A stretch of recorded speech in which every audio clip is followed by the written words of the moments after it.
Hi, and thanks for joining me in the Fire Mountain Gems and Beads Jewelry Making Studio. I'd like to talk to you just quickly about my Polybonder glue. This is the only glue that's rated heat safe for baking with all types of polymer clays. It's actually rated to bake up to 325 degrees Fahrenheit, which is well above the recommended temperature for any polymer clay. It's a very economical product. One bottle should last through many projects. And one thing that makes it so economical is this brush, which also ensures that you can use it down to the last drop.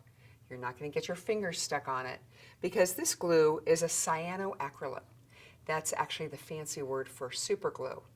Other over-the-counter super glues aren't considered safe for baking, and they actually begin to disintegrate at 125 degrees Fahrenheit. Now, why would you need a bonding glue like this? Well, there's a lot of times you might want to attach a piece of clay to another piece of clay. Maybe you've molded it, or you've sculpted it, or you've impressed it with a stamp. Now, when I push two pieces of clay together, they're going to stick and they'll bond when they bake. But sometimes putting pressure on one of those pieces is going to distort or deform your design. So a tiny little dab of the Polybonder is all you're going to need to stick things together. So very quickly, I'm just putting the easiest little dab here on two pieces of raw clay, and it literally bonds in seconds. So we'll set that there for just a second. Now, the other reason you might want it, if you're doing a very complicated involved project, you might want to put it through multiple bakings. Pieces I do, like bracelets and purses, often go from 3 to 10 bakings. And the clay, once it's baked, doesn't like to stick to raw clay.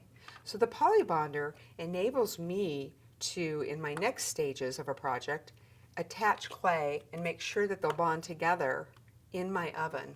So let's take a look at that first one real quick. See where it stuck? It pulled the clay apart. It stuck right to it. And this is on there really well. So see how it pulled the clay off? So this is a really wonderful arsenal to have in your creative toolbox whenever you work with polymer clay. Thanks so much for joining me here in the Fire Mountain Gems and Beads Jewelry Making Studio.